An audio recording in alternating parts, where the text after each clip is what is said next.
3절부터 6절까지 말씀을 함께 합독하겠습니다. 3절의 말씀부터 합독합니다. 너는 나 외에는 다른 신들을 내게 두지 말라. 너를 위하여 새긴 우상을 만들지 말고 또 위로 하늘에 있는 것이나 아래로 땅에 있는 것이나 땅 아래 물속에 있는 것에 어떤 형상도 만들지 말며 그것들에게 절하지 말며 그것들을 섬기지 말라. 나 내 하나님 여호와는 질투하는 하나님인즉 나를 미워하는 자의 죄를 갚되 아버지로부터 아들에게로 3, 4대까지 이르게 하거니와 나를 사랑하고 내 계명을 지키는 자에게는 1000대까지 은혜를 베푸느니라. 아멘. 오늘 순교자 기념주일을 맞이해서 나는 예배자라고 하는 예배자입니다라는 주제로 말씀을 드리기 전에 한 5분짜리 동영상 먼저 감상하도록 하시겠습니다.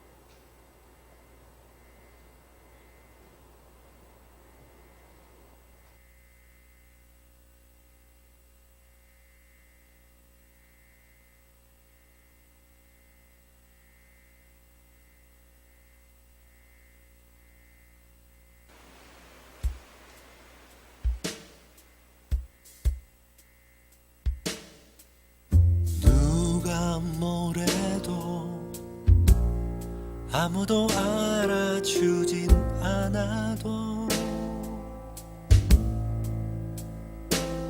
묵묵히만 말로 길을 가던 한 사람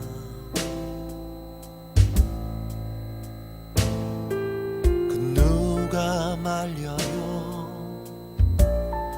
하늘이 주신 그 사명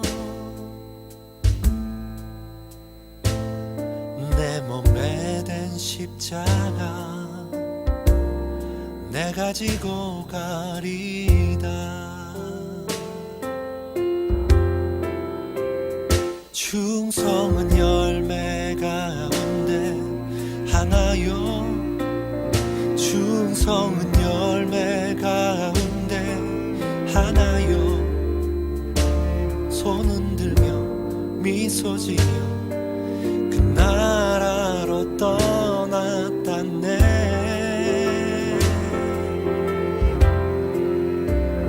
충성은 열매 가운데 하나요 충성은 열매 가운데 하나요 그 안에 참 평화와 참 자유가 있다네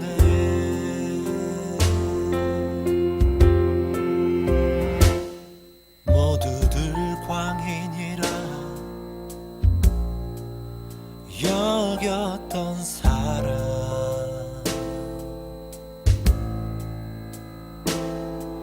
그가 외쳐댔던 하늘의 초대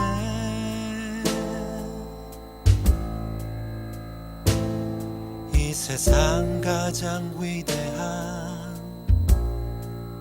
자비의 초대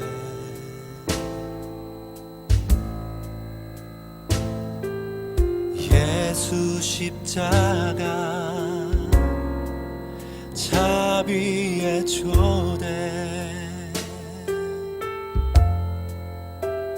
충성은 열매 가운데 하나요 충성은 열매 가운데 하나요 손 흔들며 미소 지며 그 나라로 떠났다네 충성은 열매 가운데 하나요 충성은 열매 가운데 하나요 그 안에 참 평화와 참 자유가 있다네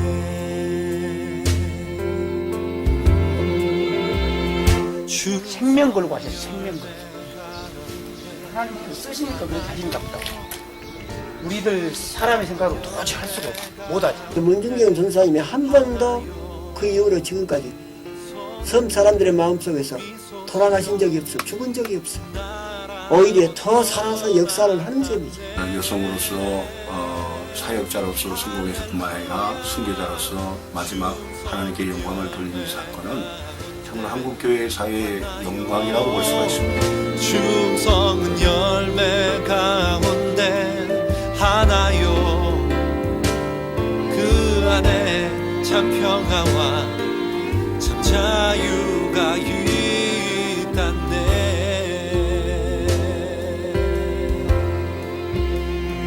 내게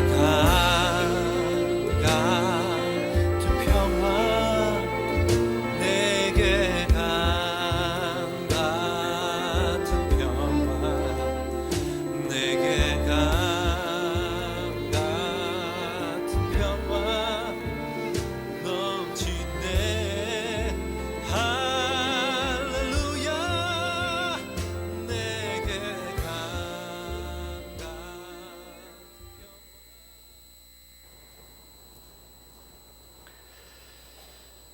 우리 성결교단의 그 심벌 여러분 잘 아실 겁니다.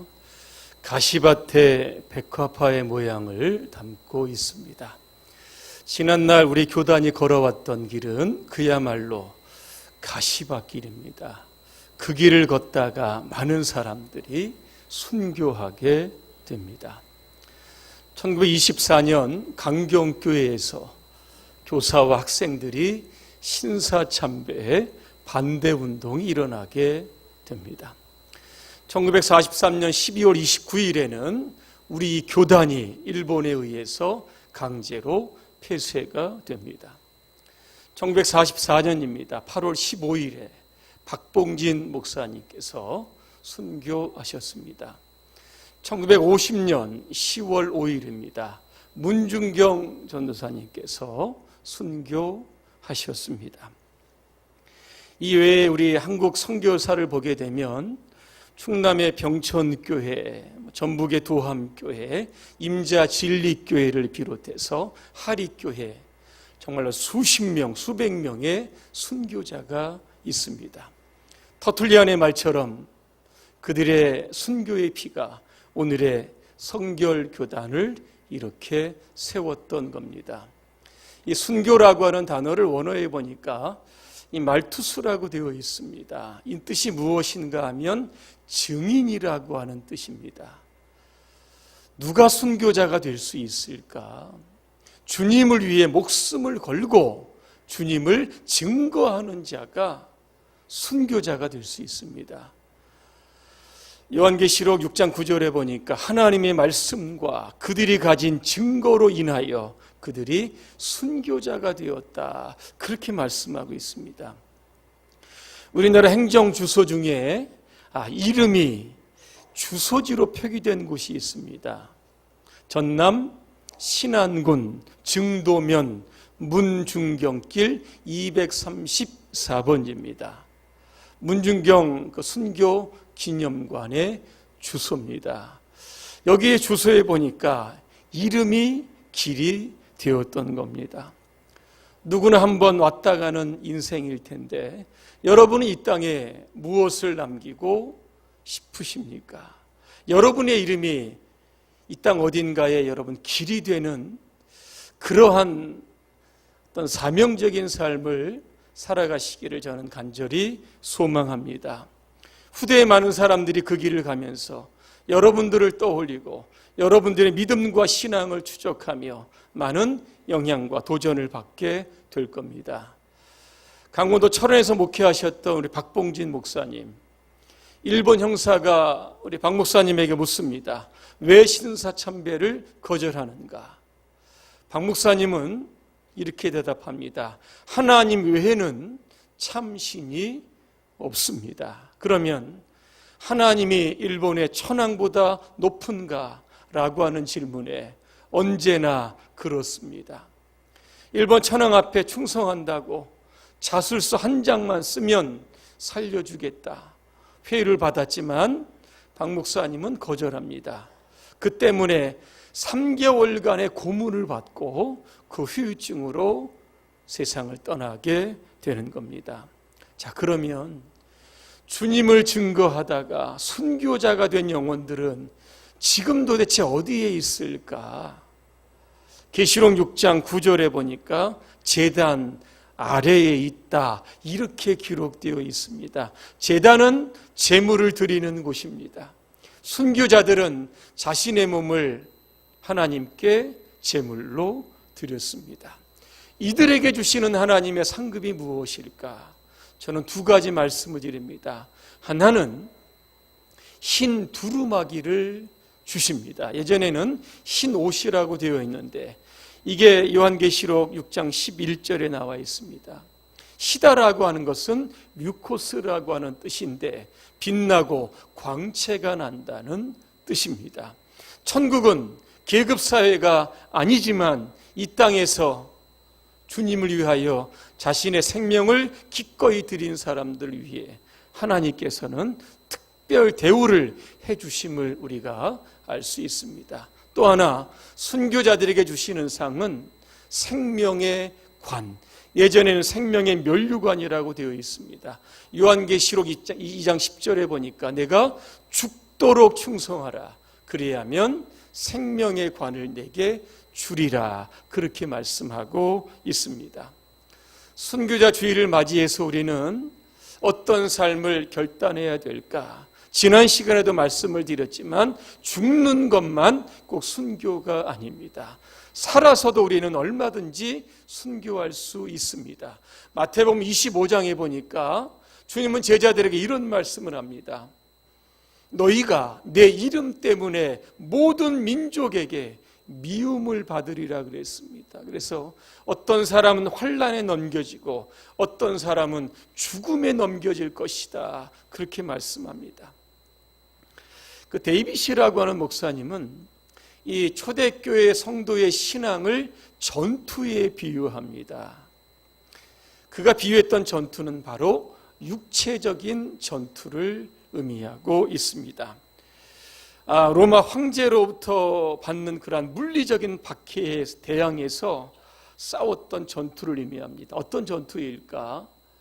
그 당시 로마 황제는 우리 기독교인들을 굶주린 맹수의 밥이 되게 했습니다.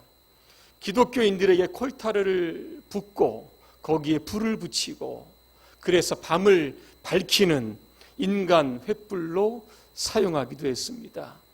납을 녹여 코와 입에 붓습니다. 그것도 모자라서 신체의 부분을 자르는 그러한 끔찍한 박해를 감행했습니다. 그럼에도 불구하고 이러한 박해와 고통 가운데서도 믿음으로 우리의 선조들은 자신의 신앙의 절개를 지켰습니다. 그들이 요구하는 신에게 굴복하지 않았습니다. 순교로서 이 물리적인 전투, 육체적인 전투를 이겨냈던 겁니다. 이 곤잘레스의 초대교회사를 보면 서머나교회 감독이었던 폴리갑에 관한 이야기가 나옵니다. 로마 총독이 폴리갑에게 마지막 기회를 줍니다. 단 한 번만 예수를 모른다고 부인하면 살려주겠다 그랬습니다. 이때 폴리갑이 이런 이야기를 합니다. 지난 86년 동안 주님은 나를 단 한 번도 모른다고 한 적이 없는데 내가 어떻게 예수님을 모른다고 할 수 있겠는가? 결국 화형에 의해서 순교를 당합니다. 이 폴리갑이 순교하는 장면을 이 프랑스의 화가였던 레이몽 페레가 그림을 그립니다. 그 그림에는 어떤 모습이 나오냐면 뜨거운 불이 폴리갑을 불사를 때에 그는 하늘을 쳐다보았고 그 얼굴에는 하나님의 은혜가 넘친 그 얼굴의 모습을 발견할 수 있습니다. 폴리갑은 죽음을 두려워하지 않았습니다. 그 이유는 스데반 집사님처럼 천국에서 자기를 향해서 일어나서 응원하고 계시는 주님을 바라보았기 때문입니다. 이런 말이 있습니다. 돈을 잃는 것은 조금 잃는 것이고, 명예를 잃는 것은 많이 잃는 것이고, 건강을 잃는 것은 전부를 잃는 것이다. 그러나 예수를 잃어버리는 것은 천국을 잃어버리는 것이다. 이렇게 이야기를 하고 있습니다. 약 280년간의 로마에 의해서 초대 기독교는 박해를 받습니다. AD 300년에 기독교가 공인된 이후에 325년에 니케아에서 사도신경을 제정하기 위해 사람들이 모입니다. 이때 318명이 모였는데 그 중에 306명을 보니까 손발이 잘리거나 앞을 보지 못하는 사람이었다고 합니다. 그들은 비록 순교로 인하여 죽지 못했지만 살아있는 순교자로서 끝까지 주님을 간직한 흔적이 그들의 몸에 남아 있었던 겁니다. 오늘도 저와 여러분의 삶에 이번 순교자 주일을 맞이하여서 세상이 여러분을 미워하고 때로는 박해하고 때로는 손해를 입히고 어려움을 줄지라도 꿋꿋하게 나는 살아있는 순교자라고 하는 그러한 정체성을 가지고 주님을 증거하는 그러한 여러분들이 되시기를 주님의 이름으로 축원합니다. 내일부터 추석 연휴가 시작이 됩니다. 추석, 말 그대로 가을 저녁입니다. 추석에는 가을의 달빛이 가장 밝은 밤입니다. 이번 추석에 여러분 송편도 많이 드시고 성묘도 하시고 함께 모인 가족들과 즐거운 교제가 있기를 간절히 소망합니다. 추석이 되면 늘 우리에게 근심거리 중에 하나가 있습니다. 그것은 바로 제사 문제입니다. 사람들은 말합니다. 왜 제사가 죄가 되는가? 왜 돌아가신 부모님에게 절하는 것이 우상 숭배가 되는가? 이런 질문을 합니다. 인간의 영은 육신을 떠나게 되면 임의적으로 이 세상을 들락거릴 수 없습니다. 제삿날이라고 해서 죽은 영혼이 외출증을 끊어가지고 찾아온다라고 하는 것, 이것은 바로 귀신의 속임수입니다. 그러면 많은 사람들이 차려놓은 제사상에 도대체 누가 오는 것일까? 성경에 보니까 귀신입니다. 제사를 드린다라고 하는 것은 더러운 귀신들이 내 안에 들락거리는 것을 허용하게 되는 겁니다. 그러면 왜 사람들이 제사를 드리는 것일까? 이 구중천에 돌아다니는 그러한 조상신들을 잘 먹이고 섬겨야 후손들에게 복을 준다라고 하는 기복사상 때문에 그런 겁니다. 여러분, 죽은 조상이 인간의 기륭 화복을 주장한다라고 하는 것은 이게 비성경적입니다. 인간은요, 살았을 때나 죽었을 때나 다 하나님께 속해 있습니다. 로마서 14장 9절입니다. 이를 위하여 그리스도께서 죽었다가 다시 살아나셨으니 곧 죽은 자와 산 자의 주가 되려 하심이라 그랬습니다. 우리나라 역술인이 여러분 얼마나 정도 되신지 아십니까? 약 한 40만 정도 된다고 합니다. 자, 이 40만 명이 하루에 한 명씩 손님을 받는다고 하면 1년에 1억 4천 명입니다. 한 사람씩 돈 10,000원씩을 만약에 복채로 낸다라고 하면 1년에 1조 4천억이 되는 겁니다. 서점에 가면 약 1,500종류의 역술에 관한 그러한 책이 있다고 합니다. 신문이나 인터넷을 봐도 오늘의 운세 이거 많이 나옵니다.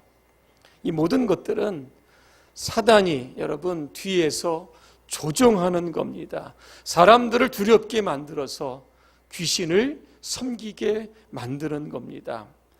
인간의 현재와 미래는 오직 하나님께 달려 있습니다.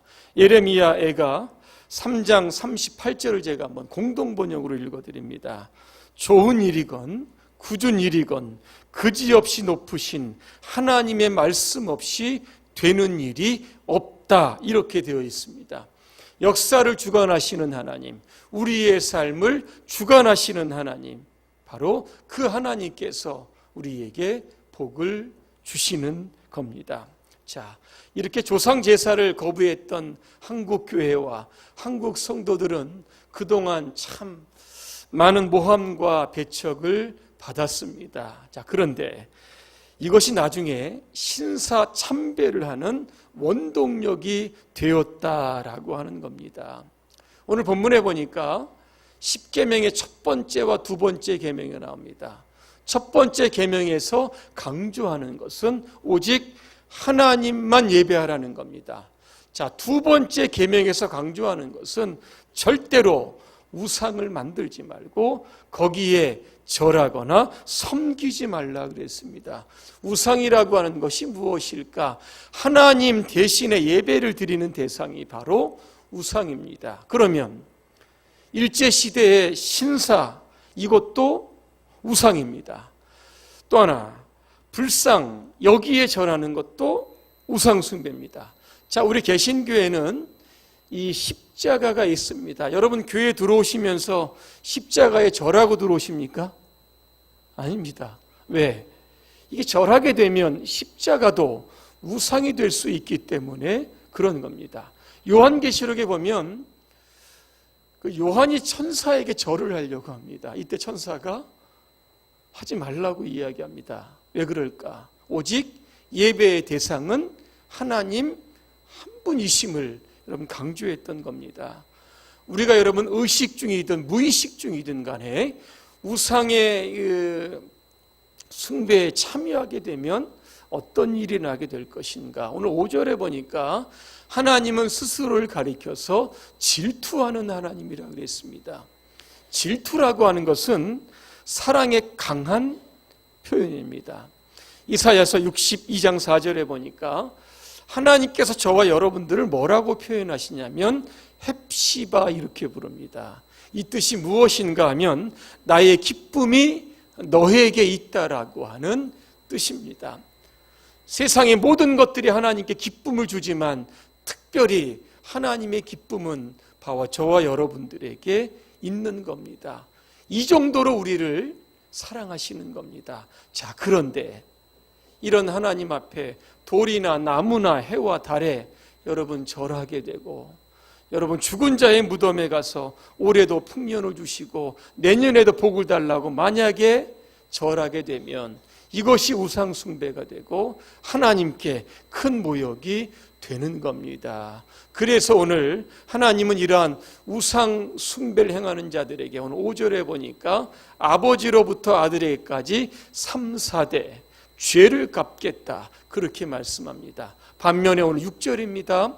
하나님을 섬기는 자에게 1000대까지 은혜를 주시겠다 그렇게 약속하셨습니다. 출애굽기 23장에 보니까 여호와가 너희의 양식과 물의 복을 내리고 너희 중에 병을 제하린다 그랬습니다. 우상 숭배하면 일단 무병한다는 겁니다. 자, 신명기 4장 40절입니다. 너와 내 후손이 복을 받아 내 하나님 여호와께서 내게 주시는 땅에서 한없이 오래 살리라 그랬습니다. 장수입니다. 여러분 건강하게 사시고 오래 사시기를 원한다라고 하면 여러분 안에 우상을 척결해야 되는 겁니다. 결론입니다. 오늘 설교의 제목을 저는 나는 예배자입니다 이렇게 정했습니다. 그 이유는 순교자의 공통점이 바로 하나님 앞에 예배자로 살았다라고 하는 겁니다. 예수 모른다고 해라, 신사 앞에 절해라, 하나님보다 세상의 어떤 명예와 권력과 부를 더 추구하라고 우리가 유혹을 받을 때 순교자들은 그때마다 이런 고백을 했던 겁니다. 나는 예배자입니다. 나는 하나님을 예배자입니다. 내가 서 있는 곳 어디서나 하나님을 예배합니다. 내 영혼 거룩한 은혜를 향하여 내 마음 완전한 하나님 향하여 이곳에서 바로 이 시간 하나님을 예배합니다. 오늘 여러분의 삶의 현장에서 하나님만 예배하시기로 여러분 결단하시기를 바랍니다. 여러분의 삶 속에 나는 살아있는 순교자입니다. 이런 정체성을 가지고 여러분 예수 그리스도를 세상 가운데 여러분 당당하게 증거하는 저와 여러분의 생애가 되시기를 주님의 이름으로 축원합니다. 기도하겠습니다. 은혜로우신 하나님, 우리가 세상과 주님 사이에서 양다리 걸치고 있지는 않습니까? 타협하고 있지는 않습니까? 세상에 동화되고 있지는 않습니까? 이 시간 우리 모두가 언제 어디서나 그 어떤 핍박과 고난이 올지라도 오직 하나님만 섬기며 하나님만 예배하는 그 순교자의 삶을 결단할 수 있도록 우리 모두를 축복해 주옵소서. 예수님의 이름으로 기도합니다. 아멘.